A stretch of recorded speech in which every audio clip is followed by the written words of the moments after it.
सुख है क्या? रात होएगी तभी तो दिन निकलेगा, और दिन जब वो पूरा होएगा तभी तो रात होएगी।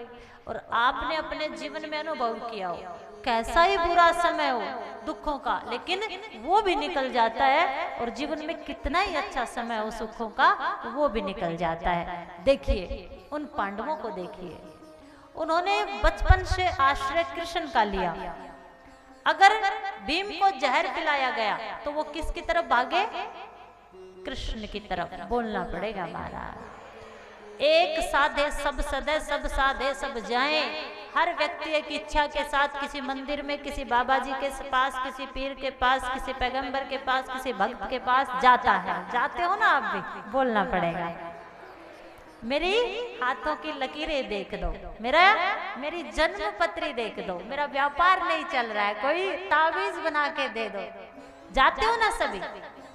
तो हर व्यक्ति की इच्छा पनपती है, और उसी इच्छा से उसका प्रारब्ध जहाँ जुड़ा है वहां जाकर उसकी वो इच्छा पूरी होती है। तो आपको कैसे पता लगेगा कि आपकी इच्छा कहाँ पूरी होगी? बोलना पड़ेगा हमारा।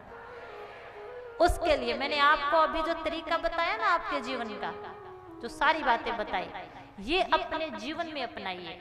फिर आपके आत्म भाव से आवाज उठेगी कि आपको कृष्ण को मानना है, शिव को मानना है, दुर्गा को मानना है, या किसको मानना है।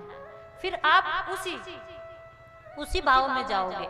और जो भी आप जिसको भी मानो, आपके घर में आपके मंदिर की दिशा पूर्व या पश्चिम होनी चाहिए। बोलना पड़ेगा महाराज। और एक मेरी आपसे दूसरी प्रार्थना, घर के मंदिर में आप जहां से भी जाते हो देवी देवताओं को ले आते हो, उनको एक भर देते हो, जैसे अलमारी में वस्त्र भर दिए। आपके अंतर्भाव से जो भावना उठे वही आपका इष्ट है। और केवल मंदिर में उसी की तस्वीर रखिए। 3 अंगुल से ज्यादा आपके इष्ट की तस्वीर नहीं होनी चाहिए। और उस मंदिर में दूसरी, अगर आपका गुरुजी जीवित है तो उस मंदिर में नहीं, घर में बाहर लगाइए तस्वीर। और अगर आपके गुरुजी ने शरीर पूरा कर लिया तो उस गुरु की मूर्ति होनी चाहिए। बस 2 ही चीजें होनी चाहिए। बोलना पड़ेगा हमारा। आपका पितृ स्थान हमेशा, अगर खेत है या प्लाट है और ऐसी व्यवस्था नहीं है तो फिर घर की छत पे होना चाहिए। बोलना पड़ेगा हमारा। क्यों? अब आप जिस मंडी में बैठे हो आप, अब शायद बोरियों में धान गाला जा रहा है, चावल, सही है, डाला जा रहा है। इस चावल को कितने महीने पहले बोया था जमींदारों ने? कुछ तो बोल दिया करो। कितने महीने पहले?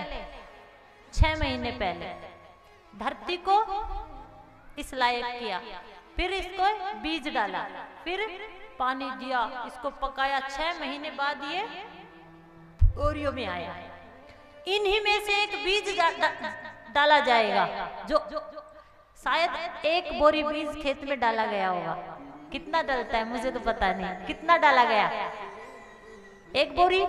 और 1 बोरी के अगर परमात्मा की कृपा हो जाए तो 40-50 बोरी हो जाती है। एक बार बोल दो राधे राधे।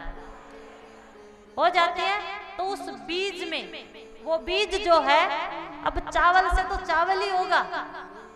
उसी प्रकार आपके घर के जो पूर्वज हैं वही बीज रूप में, पोता पोती के रूप में आते हैं। बोलना पड़ेगा महाराज। यही व्यवस्था है। जिस घर के पूर्वजों में ताकत होगी, जिस घर के पूर्वजों में ताकत होगी, उस घर में कभी भी कोई भी बाधा नहीं आ सकती।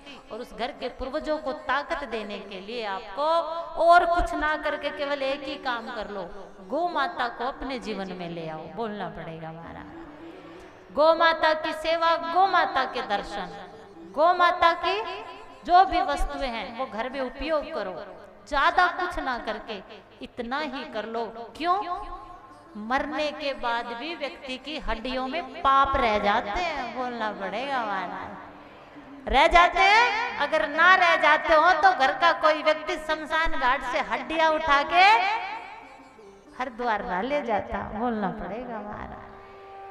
अब उन हड्डियों को तुम कहीं ले जाओ, जीते जी कुछ ऐसा कर लो कि तुम्हारी हड्डियों को कोई ना उठाए और तुम्हारे पापों को कोई और दूर कैसे करेगा, क्योंकि भगवान तो ये कहता है कि तुम्हारा किया हुआ तुम्हें ही भोगना पड़ेगा। बोलना पड़ेगा महाराज, हमारा किया हुआ हमें ही भोगना पड़ेगा। जीते जी इस देह के जितने संबंध है, जितने जिम्मेवारी हैं, उनको तुम प्यार से निभाओ। और जब तुम अपनी जिम्मेवारियों को ईमानदारी से निभाओगे तो अंदर बैठा वो परमात्मा तुम्हारा साथ देगा और तुम मुक्त हो जाओगे।